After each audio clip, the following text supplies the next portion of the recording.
Welcome to the SmartKeys podcast, and hello to this week's deep dive. Hello.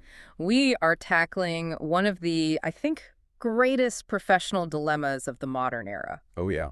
The difference between just being busy, that constant churn, and actually making, real meaningful progress. It's that constant exhausting fight against the noise, isn't it? That inbox that never empties, the notifications. The pings, exactly. It feels like every alert needs your immediate attention. Right. And if you're leading any kind of initiative, that friction is what just grinds your best work to a halt. Okay, so let's unpack this with some real strategy. Our focus today is on a short, powerful methodology that a lot of product leaders and busy executives use to cut through that noise. And align their daily actions with the bigger picture. Exactly. This deep dive is based on a fantastic article from smartkeys.org by Felix Römer. It's called The 4 Ds of Time Management: Do, Defer, Delegate, or Delete. And the mission here is really to give you a filter. The 4 Ds can take that, that messy, overwhelming to-do list and turn it into a short, prioritized plan you can actually finish. So this is basically an adaptation of the old Eisenhower Matrix. It is. It's very practical adaptation. Yeah. It takes the concepts of urgency and importance and links them to 4 clear, repeatable actions. Verbs. I like that. We're moving beyond just managing time. It sounds like we're trying to stop that reactive cycle, the chasing of pings, and start a cycle of making actual decisions based on value. Exactly. And what's really critical to understand is that this isn't just for you, personally. Right. It scales. It scales. Its true power is as a shared language for teams. You can use this to refine backlogs, run planning sessions, make really clear value-based trade-offs on big initiatives. It creates transparency. Okay, stopping reacting and starting deciding. I love that framing. So let's jump right in. Let's translate urgency and importance into these 4 actions. Let's do it. And I want to start with maybe the most radical and honestly the most liberating one: delete. Yeah. Yes. Delete. This is the quadrant for tasks that are neither urgent nor important. The clutter. The clutter. And the goal here isn't just efficiency. It's pure focus reclamation. Every single low-value thing you don't delete just passively saps your attention. But deleting is hard. I mean, a lot of those low-value tasks are disguised as things we feel we have to do. Of course. So what are the signals? How do you know a task actually needs to be cut? You have to look for strategic misalignment. Does this work genuinely ladder up to our quarterly goals? Is there any real evidence of impact? Or are we just doing it because we've always done it? That's the ritual meeting, right? The one that's on the calendar every Tuesday at 10. That's the one. You also have to watch out for things like the sunk cost fallacy. This idea that just because you started something, you have to finish it, even if the value is totally gone. So, practically speaking, what are we deleting? You're cutting tasks that duplicate other work. You're archiving those FYI emails that don't need a response. And yes, you're looking at that weekly status meeting that could be a 3-paragraph email. If a meeting doesn't have a clear agenda and a decision to be made? It's a prime candidate for deletion, or at the very least, shortening. Okay, but this brings us to the hardest part of delete. Yeah. The human part. Having to say no to a colleague you respect, you don't want to damage that relationship. This is where strategic communication is key. You don't just say a flat no. You use these short, friendly scripts built on transparency. Give me an example. So instead of just declining a meeting, you offer a trade-off. You might say, look, I need to protect my focus on Project X this week, which is our top priority. Could you send me an async summary, and I promise I'll give you feedback within the hour? So you protect your focus, but you also reinforce the shared strategy. You're not being difficult. You're being strategic. Exactly. Yeah. It reframes deletion as a strategic choice, not a personal slight. Okay, so if we can't delete it, the next question is who should do it? This takes us to the second D, delegate. Right. This is for your urgent but not important tasks. And this is all about intelligent leverage. It is. You're moving ownership closer to the people who can execute fastest and most effectively. Think repetitive admin tasks, routine reports. The coordination emails that take up half your morning? All of that. Anything that doesn't require your specific, unique expertise. Okay, but here's the trap I see so many managers fall into. They delegate, but then they micromanage the handoff, which just creates more work. The absolute classic mistake. The key is to assign outcomes, not steps. Outcomes, not steps. What does that mean in practice? You define the success metrics, you clarify the constraints, like budget or time, and you have a really precise definition of done up front. If you define success, You free yourself up to focus on the next thing. That makes sense. Delegation fails when the person has no idea why they're doing something or what a win looks like. But wait, is there a risk here? If you're constantly delegating these little urgent tasks, couldn't you miss a bigger systemic problem, like a reporting process that's just broken? That is an excellent point. And yes, that's a key risk. If the same type of urgent but not important task keeps popping up, that's a signal. A signal that the process itself needs to be fixed. Right.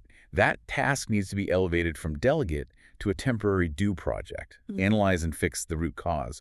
But for the most part, good delegation just makes everything faster and helps develop your team. Fantastic. Okay, now let's talk about the quadrant that protects the future. Defer. This is for tasks that are important but not urgent. Yes. This is where you protect your big, long-term projects. The deep research, the strategic planning, the system refactoring that always seems to get sidelined by The daily chaos. the daily chaos. Yeah. Deferral is intentional, high-value prioritization. These are initiatives that have a huge impact, but they need more research, more resources, or they're just not timed right. The source article made a really crucial distinction here between these truly important tasks and what it called fake urgent noise. And I think this is the hardest thing for people to master. Oh, absolutely. Fake urgency is the killer of deep work. That's the social media feed, the non-critical email ping, Yeah. the chat message that feels like it demands an immediate reaction. It has zero impact on your actual goals. Zero. That stuff needs to be mentally categorized as delete, not defer. Defer is strictly for projects that are aligned with your strategy, but are just waiting for the right moment. So how do you defer something without it just becoming procrastination? How do you stop it from falling into that black hole of good intentions where it just disappears? You need a system of accountability. When you defer a task, it doesn't just go on a list. It goes on a clear backlog or a roadmap. And you have to include specifics. 3 specific things. Yeah. First, the reason it's deferred, waiting on legal, needs more engineers. Second, the concrete next step to unblock it. And third, a hard target review date. You treat it like a scheduling decision, not an avoidance tactic. That makes so much sense. Okay, that brings us to the final D, the most critical one. Do. The command center. Right. Urgent and important. This is the high-impact work that moves the needle today. And this is where your focus has to be absolutely ruthless. The strategy here is all about execution. You pick only 1 to 3 of these tasks for the day, and then you dedicate focused blocks of time to them. Time blocking. Protecting yourself from context switching. It's essential. The article had some great tips for building momentum in this do quadrant. What are some of the quick wins here? First, define done up front. Don't let tasks get stuck at 90% complete. Knowing when to stop polishing prevents scope creep. I'm guilty of that one. We all are. Also, that famous 2-minute rule. If something takes less than 2 minutes, just do it immediately. It clears mental clutter. And finally, you have to be proactive about unblocking yourself. Escalate dependencies. Request what you need. Don't just sit and wait. So we've broken down the 4 choices. Let's zoom out now. What does all this mean for the modern professional trying to navigate this incredibly high-volume world? On an individual level, the advantage is it's profound. You protect your time for deep work, you reduce the stress of constant decision-making, and you end your day with visible wins. Tangible progress, not just the feeling of being busy. Right. You're actually moving the needle. And for organizations, this is way more than a sorting tool. I want to talk about how it becomes a common language that prevents something you mentioned earlier, priority dilution. Absolutely. Priority dilution is what happens when every department's request is treated as the most important thing. Team effort gets spread so thin that nothing meaningful gets accomplished. So the 4 Ds create a filter. A common language, a filtering system. When requests are handled transparently, we decided to delete this because it doesn't align with our Q2 goals. Everyone understands why effort is being spent where it is. It keeps the team laser focused. And that transparency leads to building a trustworthy backlog, right? Not just a junk drawer of ideas you'll never get to. That's essential. You have to move from a messy list to a prioritized list you actually commit to. The article suggests a simple scoring system. Impact, effort, alignment to goals. The highest scoring items stay active. In your do or defer lists. Exactly. The lower score items go into a living backlog that you review periodically. Nothing gets lost, but it's not cluttering up your daily view. Okay, let's talk about the traps. Where do people go wrong when they try to implement this? The biggest trap is mislabeling. Treating every single request as urgent. That just defaults everything to the do quadrant, and you're right back in that reactive culture, chasing pings. So the key is to apply those filtering criteria, like within seconds of getting a request. Instantly. If it lacks impact or alignment, it has to be a delete or defer. And the second big pitfall you mentioned is around delegation, that balance between under-delegating and over-delegating. It's a huge leadership challenge. Under-delegating leads to burnout. Over-delegating without context leaves accountability gaps. So the solution is matching the task to the person's skills and their development goals. Yes, with clear outcome metrics and a very lightweight check-in cadence, not to check on steps, but to check on the status of the outcome. So how do you make this a habit? How does it become a continuous practice instead of just a one-time cleanup on a Monday? Prioritization is ongoing. It's not a single event. It just requires a light but consistent planning rhythm. Like a daily check-in. A short daily review, maybe 10 minutes, triage new requests, confirm your due list for the day, and then a slightly longer weekly refresh to groom that backlog and make sure your priorities are still aligned with the big picture. That's what turns it into a real system. This whole conversation really reinforces that it's less about managing time and much more about managing our choices. Precisely. The 4 Ds are the filter you need to stop reacting and start channeling your energy into what truly moves the needle. The goal isn't just efficiency, it's clarity. It's the powerful habit of finishing what matters most. And ultimately, for teams, the real win is making those trade-offs, what you choose not to do, explicit and documented. That transparency is the bedrock of a high-performing team. So that brings up a really important question for you, the listener.